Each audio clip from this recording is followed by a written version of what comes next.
Hello friends, welcome back to the channel. Thank you for joining me today for another near-death experience interview today with Lynnclaire Denyce. I am very excited about this interview because when I found Lynnclaire's story 6 years ago now, it fascinated me, and I have been wishing that I could speak with her ever since. Now, you guys are in for a treat today because Lynnclaire has been flying under the radar for a long time. This is the first time in years that she's going to be speaking about her near-death experiences, and she's had 3 of them. But what's more important to Lynnclaire than speaking about her near-death experiences is bringing the knowledge and wisdom that she gained in her experiences and bringing it down to earth to us today. How does it impact our lives today? That's what Lynnclaire is interested in talking about. Now, while she was on the other side,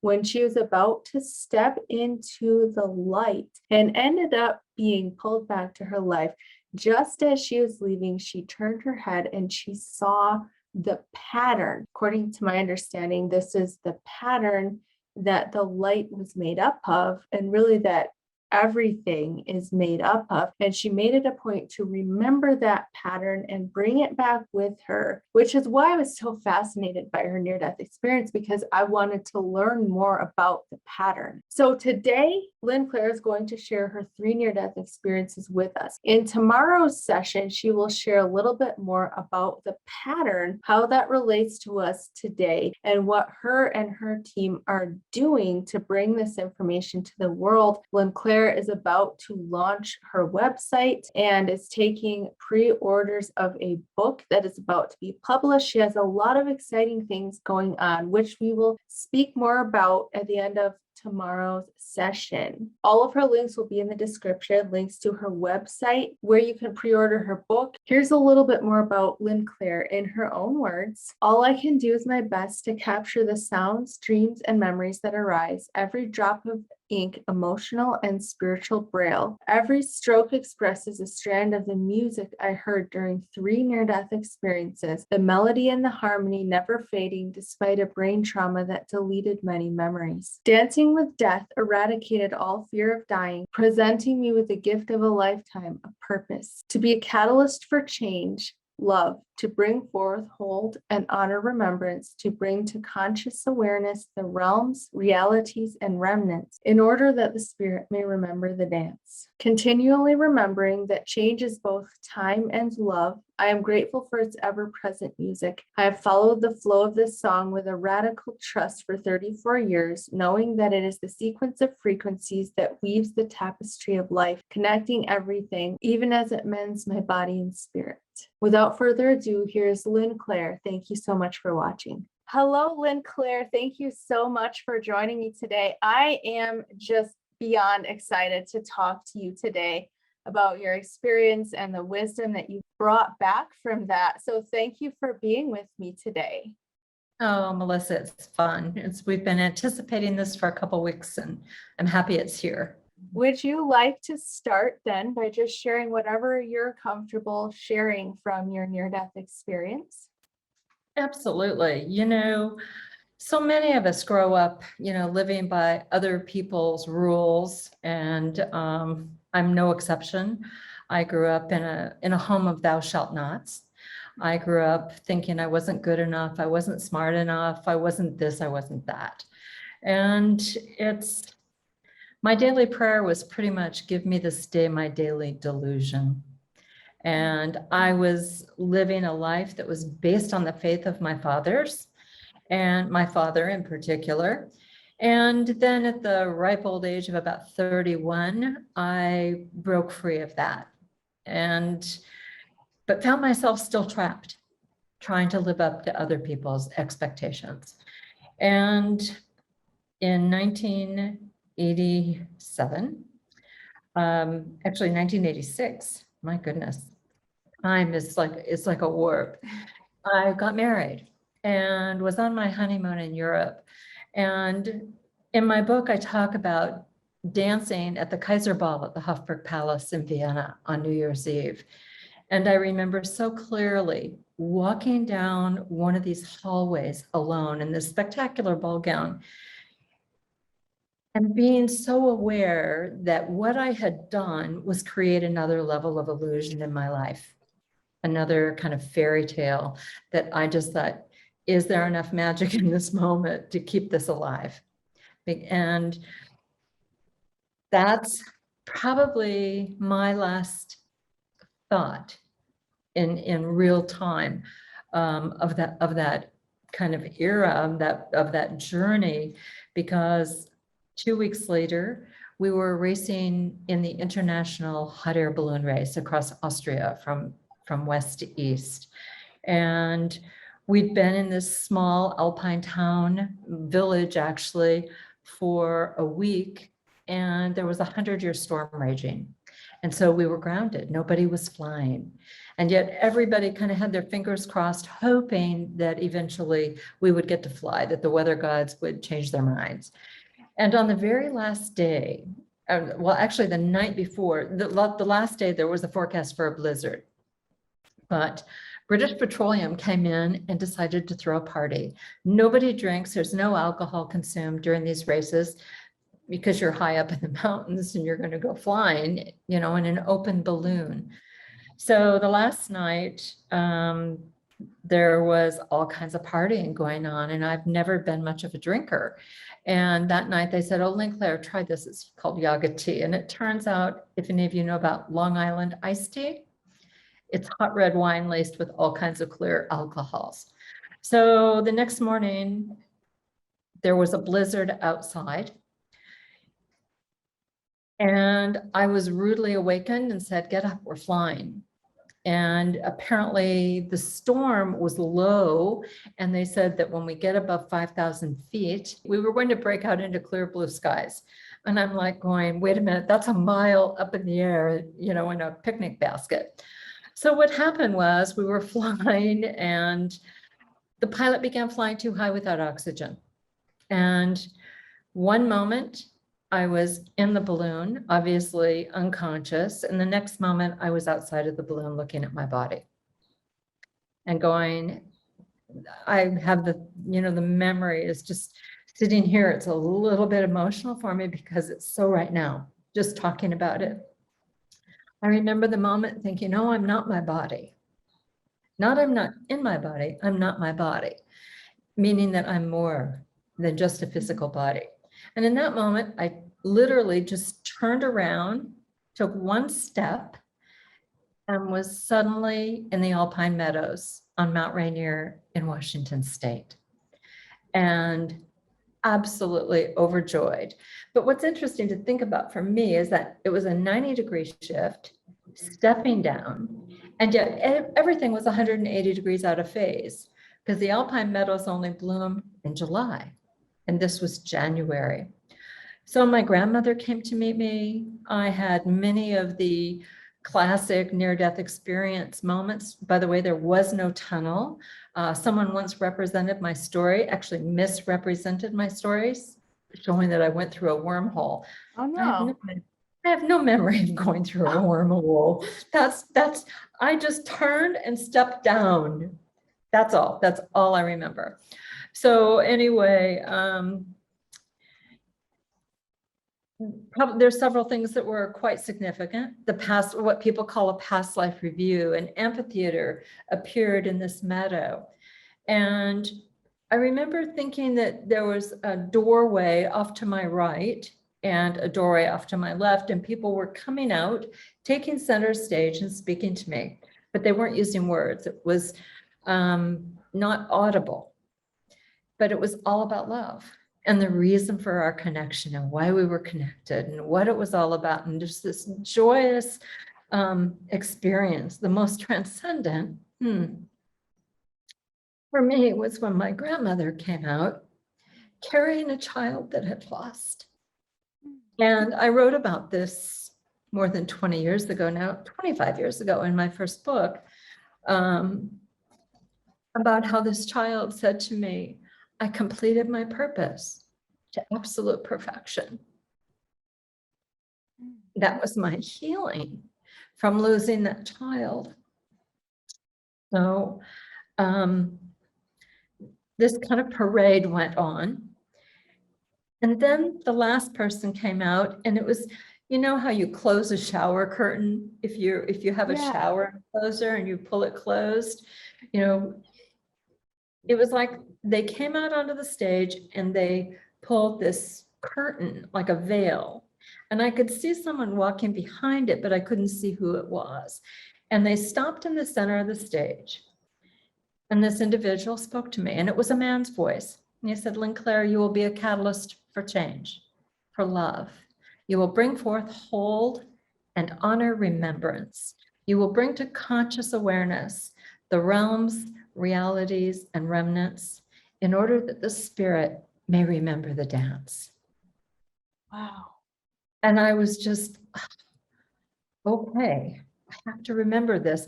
And I never had to remember it because it was like engraved on my soul. But then the most interesting thing was that person turned and went back the way they came. And I remember thinking, but are they alive? Who was that? What's that about? What's that message really about? And then the amphitheater dissolved, walking, observing myself as a child. I mean, so many memories. It was just, a friend of mine recently posted something on roller skates on Facebook. And I lived on roller skates as a child. I think a lot of us did. And I remember looking at myself as a child and seeing around on a shoelace around my neck was my skate key. I was never without it. So just observing all those pieces of me, there was one strange part of what I observed during this time, and that was my mother. My mom was there, and as far as I knew, she was very much alive. And we had this dialogue about why I couldn't see the ocean and my mountain. And then that disappeared, and I went towards what I thought was an escalator that was going to take me to the top of Mount Rainier. And I'd never seen an escalator without stairs until I moved to Denmark. And then they have just, moving sidewalks on an angle. And I remember my sister Yud, I said to her, I said, look, this is like what I went on when I died. It was the first time I'd ever seen one like that. It was really funny. So I was there and my dad was there. And it was this incredible encounter with my father. And the most important thing, one of the most important messages he left me with was, sweetheart, remember that you will never remember the light by analyzing the darkness. Powerful advice in times like what we're living through now, isn't it? Yes. It stood me in very good ground for the last, 34 and a half years, almost 35 years. So anyway, I'm thinking, my dad said to me that I had to make this journey by myself. And then the most amazing thing happened. I felt a pair of arms come around me and holding me. And a voice began to speak. And it was the person who told me that I'd be a catalyst for change. The one who said that change was love. And he said, we will meet again in 27+1 in Israel. And then he told me his name. Wow. And then all of a sudden, I'm on this moving sidewalk going up. And I had been wearing my ball gown from the Kaiser Ball, and I'd just been so amazed looking at it and watching it again and kind of reliving that memory of this Cinderella moment. But all of a sudden, I had changed from a black gown to a white gown, and it looked like stardust had been sprinkled with glitter and thrown onto spider webs all over my being. And all of a sudden, I remember thinking, oh, I have to draw this. I have to remember this. I have to remember this. And then I realized it wasn't a dress. It was me. It was all the points of connection, the energy connection. It's what you see in my art. behind me. So I remember coming to the top and putting my right foot out. And I've always said I left my right footprint embedded in eternity. And Luke Hoffman, the mathematician I've worked with for almost 30 years now, he says, oh, Lynnclaire, I think one day when we can finally see time, we're going to find both your footprints. So anyway, it was about that time that my next experience, I remember seeing the pattern. I remember seeing the pattern and trying to lock it in. And while we don't have an animation of it, this is a three-dimensional model of it. It's very simple, looks very complex. The most amazing thing about this pattern is there's every symbol that you can imagine is contained within this one pattern. So the next thing I experienced was someone grabbing my foot, my left foot, and pulling me backwards. And I remember, and I had physical therapy today, and my therapist asked me, he said, when did you injure your neck? And I said, many years ago, because I can still remember twisting to lock in, knowing that I had to remember that if I was getting dragged back, because I didn't want to come back. You wouldn't want to come back either. I didn't want to come back. But I knew if I was getting pulled back that I had to remember what I'd seen. So I am literally trying to memorize because I felt like I'd seen something that I wasn't supposed to see, or maybe I was supposed to see it, but I had to remember it. And it was not just this, it was what was in the center. Okay. And so what happened was my husband and the pilot of our hot air balloon found me dead in the basket. And they realized they were flying too high without oxygen. And in the process, they discovered that the oxygen tanks were not even on board. They'd been left behind in the rush. So they revived me. We crashed quarter of a kilometer from a communist country border where we would have been shot had we not. Yeah, and so I remember none of this. I don't remember anything. You know, that story's been told, it's in the book. And eventually, you know, medevaced back to the United States. And but I was very sure of one thing. I couldn't speak, I couldn't walk. My speech patterns were garbled. I still have trouble writing. Lack of oxygen is not something the brain likes to go through. The body needs oxygen, as we all know. So 3 weeks after, I had a second NDE. I woke up in the middle of the night. I was just out of the hospital. I was just home, and I woke up. Someone was sitting on the foot of my bed, and they were binding the covers around my feet. And my feet were hypersensitive. Let's just put it that way, from stepping out in time and having someone grab my other foot. So having the covers bound around my feet is something I still can't bear to this day. And I sat up thinking it was my husband and to tell him to please move. And I sat up to my father sitting on the foot of my bed. Wow. And my dad had been gone for 10 years, but he was binding the covers around my feet. And I knew that while I'd gone through this dying experience, the one thing I came back knowing is death is not real, that between life and death, there's a next, and there's a next. So it's life, next, death, next, life, death. Okay, so next is my favorite word. It means I've finished something. So anyway, he told me he'd been allowed to return in this form so that I would know. He said he'd been allowed to give me a choice because I felt like choice had been taken away from me. And what I know now is the decisions, the choices that we make, the decisions that we take, and those that we abdicate determine the quality of our life. They determine the quality of our relationship. You know, when you say, oh, you decide, and someone brings you a meal you don't like, then it's a shame and blame game. It's all your fault, you know? Not that I had anything to do with it, right? So my dad said he'd been allowed to return to give me a choice that I could decide if I wanted to stay. But I had to choose. I had to make an intentional decision. And in front of me, the only way I've ever been able to explain it, there's a card game where you turn over a card and then you have to find its pair. It wasn't like that, but it was like a card game laid out on a table, 9 across, 9 down. And I remember starting from the upper right-hand corner and moving to the left, and then just sort of like reading and looking at a card, and then I had to agree to it. And the minute I put it down, I couldn't have told you what I had agreed to. So I agreed, and I finally said, I'll stay. I was so excited, Melissa, because it was my choice.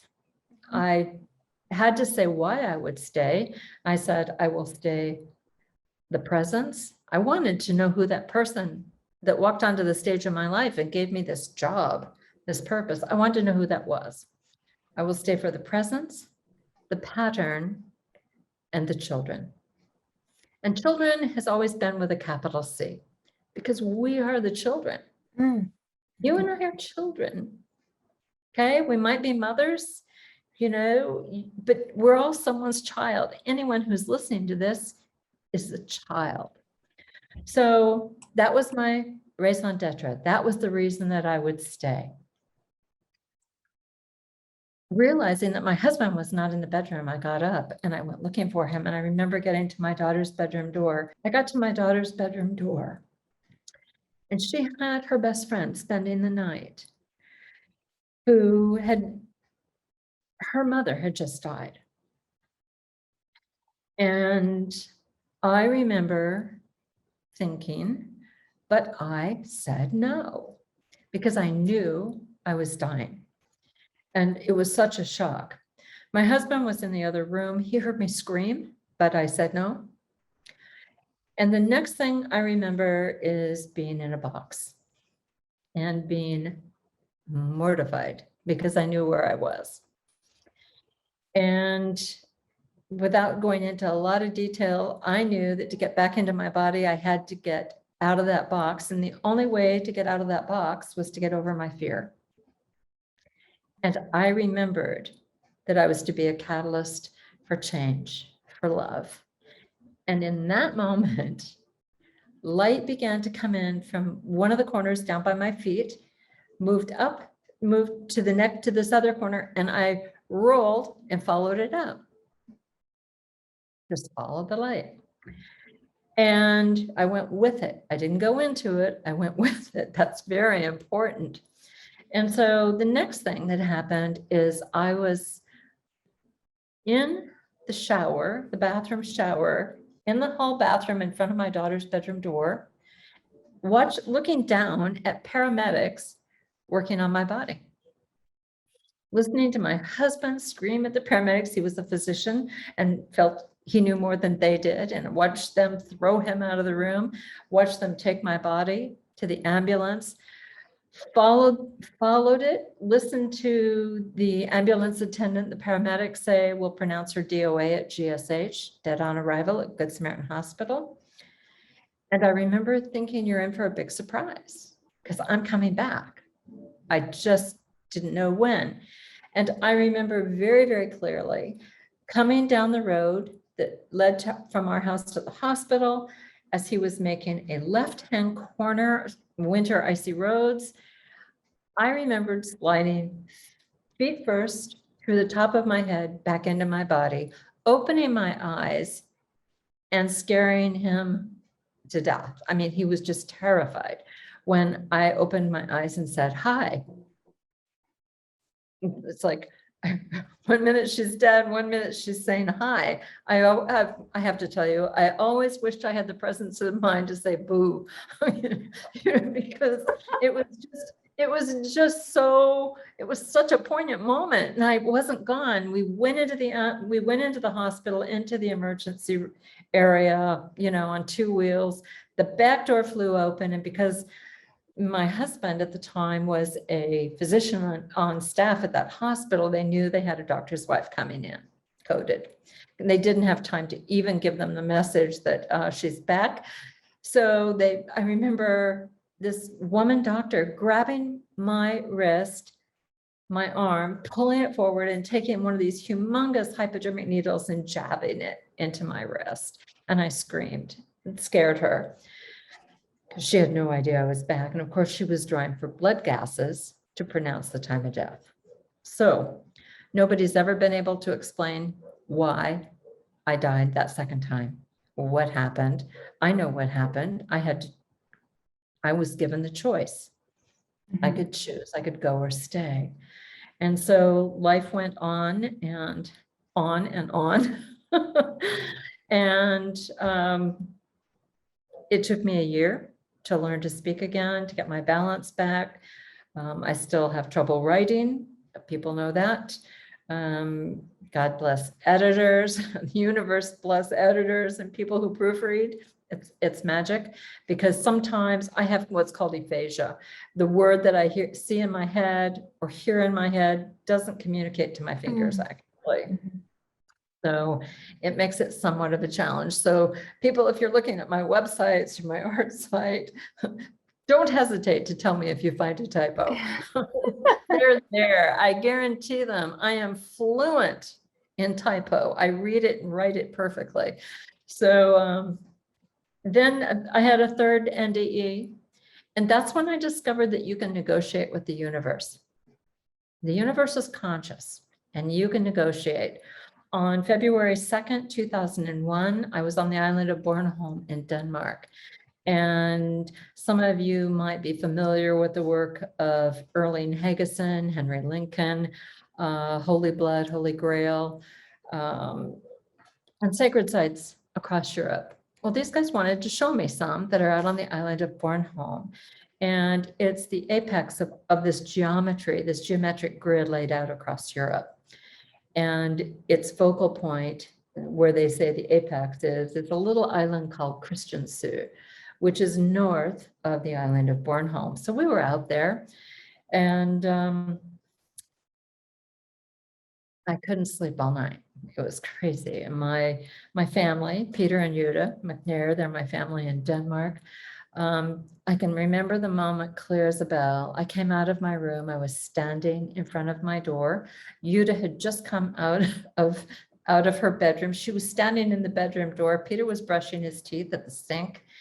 And I was explaining to them something that had happened, because for some reason, all night long, I couldn't get warm, was standing in front of a mirror, looking out a window that was behind me at this light. And I'm explaining this to them, and all of a sudden, I'm standing there, and believe me, I'm no gymnast. They saw me go invert.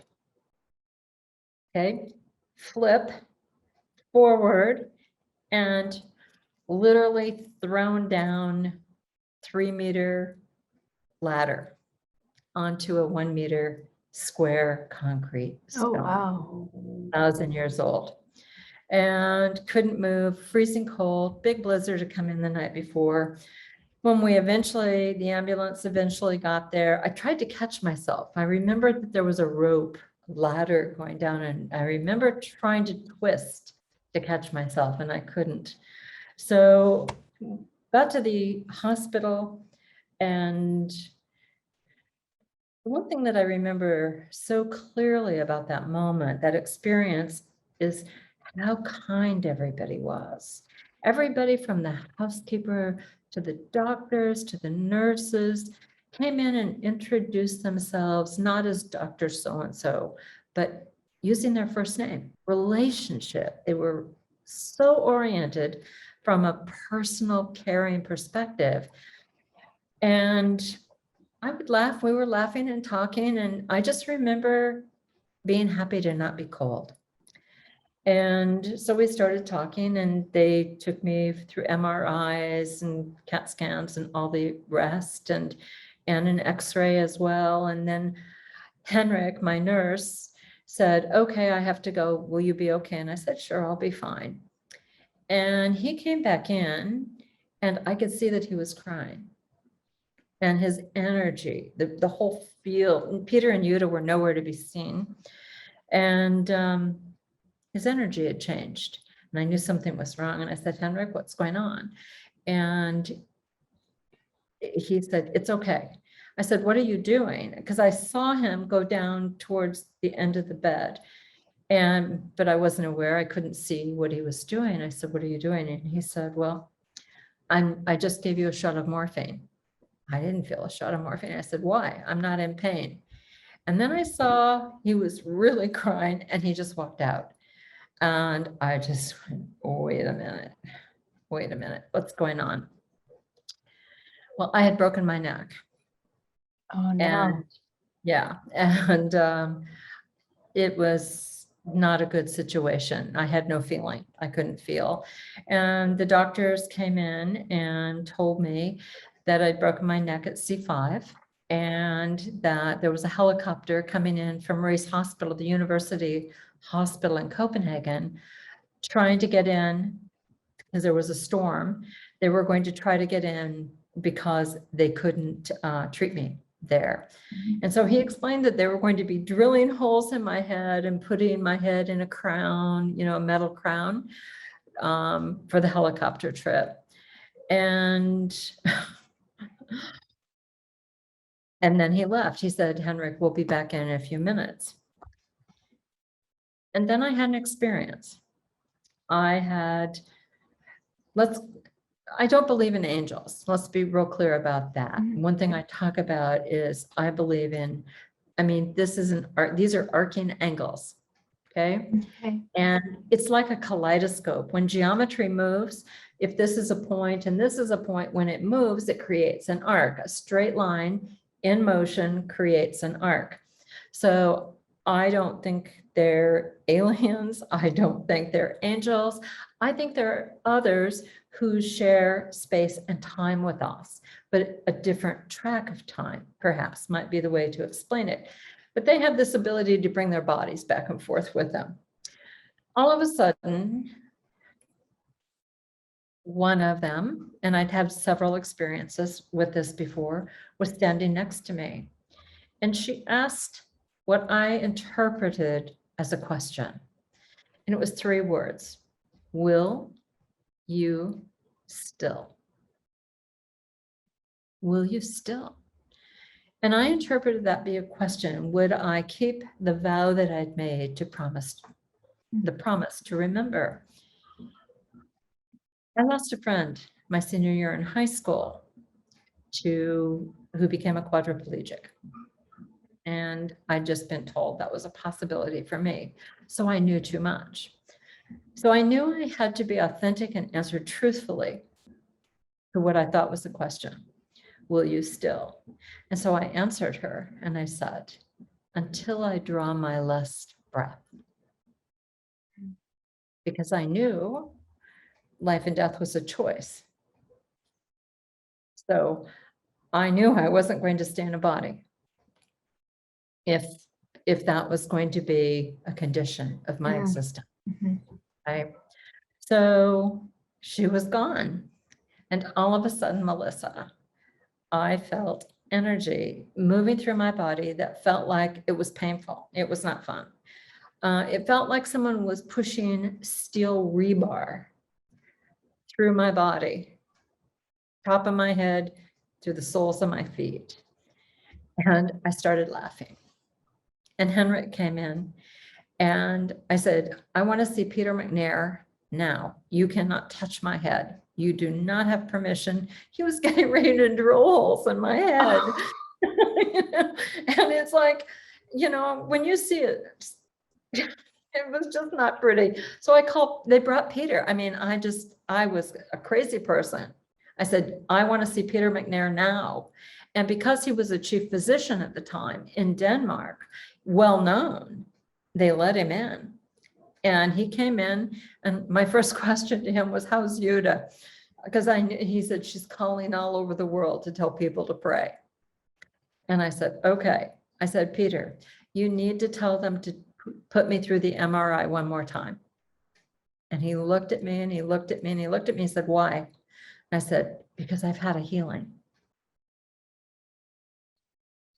And he looked at me for so long. Oh, Melissa, it was like the ultimate stare down. And he said, "Are you sure?" Very reminiscent of "Will you still? Are you sure?" And I said, "Yes, I'm sure." So he went back to the neurologist who was there and said, "We need to put Lynnclaire through the MRI one more time." And they said, look at the images. It's dangerous to do anything one more time. We need to get her to Reese Hospital. He said, "Do it." And they said, "Why?" Most people don't know that in Scandinavia, if someone calls you special, it's about as big an insult as you can get, okay? Because it's very equal. It's a society where there's equality, true equality, no bragging rights. And Peter looked at him and he said, "She's special." But he meant it in a good way. And I'm sure he explained it a little bit more, because they agreed. And on my medical charts, it says MIRAKLE, miracle. Wow. Yeah. So 4 days later, I was on an airplane to San Francisco to meet with Lou, Bob Gray, and other members of my team. It was a miracle. So the gift from dying was a purpose for living, a reason to live, a cause to care, and a reason to share is how I like to think about it. And, most people haven't heard, I was so surprised when I got your email saying, "Can we talk?" It's like, wow, I didn't even know that people, because I've been kind of running under the radar for a long time, sticking with scientific method. Here's our latest book, beautiful cover, Marian Matrix. It's a huge book. It'll hold the door open. That's, and so everything that we're talking about now about, what does it mean to be a catalyst for love, for change? For me, what this is about change, but most importantly, if this is about change, that makes this about time. Change and time are the same thing. If you think about the words, what is divine? Most people think about God. If you use words like omniscient, omnipotent, all-knowing, all-powerful, they talk about God. Well, I talk about time, all-knowing, past, present, future. It's all one. It's ever present. You can't separate it from space.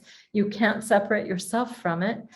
So for me, where we are now, because we have such solid evidence about this was not Lynnclaire's pattern. This is our pattern. It's universal. It connects everything. It's like just being able to title a book, everything connected through knot thing, KNOT, because this is a simple trefoil knot. If you take a shoelace, put one overhand loop in, connect the ends, most people will recognize that as the simplest knot, the simplest form of connection. And it's like Occam's razor. I'm devolving the pattern to show you. I'm kind of twisting it now to take it down to show you a pattern that most will recognize. Yes. Yes. The trefoil knot. Yes. But the trefoil knot is flat. It's three-dimensional because it has crossings over and unders, but it's not spherical. Okay. So when it goes through this evolution, it goes through a folding. It's real hard to see. This is not a good model to try to do this with, but there's a folding. So now you see a circle and an ellipse. Okay. And so then when there's another folding over, then there's an opportunity for it to open up. And then it defines a sphere. When it moves, it defines a sphere.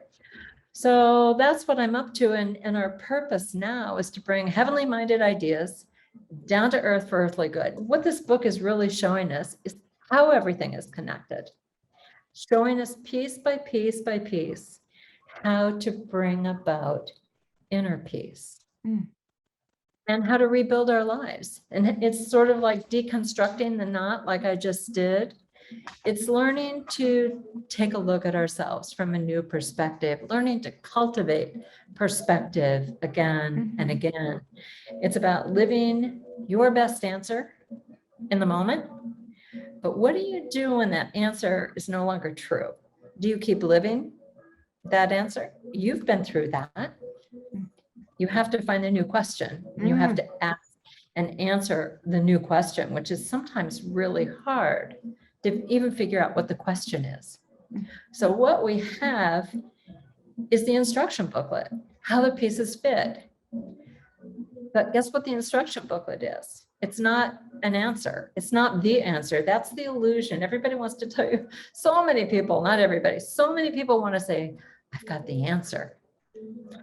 I don't have the answer, but I have the questions. Well, first, I want to thank you for sharing all that with me. I know that it's not your favorite thing to talk about your story, but it's so meaningful to me that you shared. I don't think I've even heard your entire story before.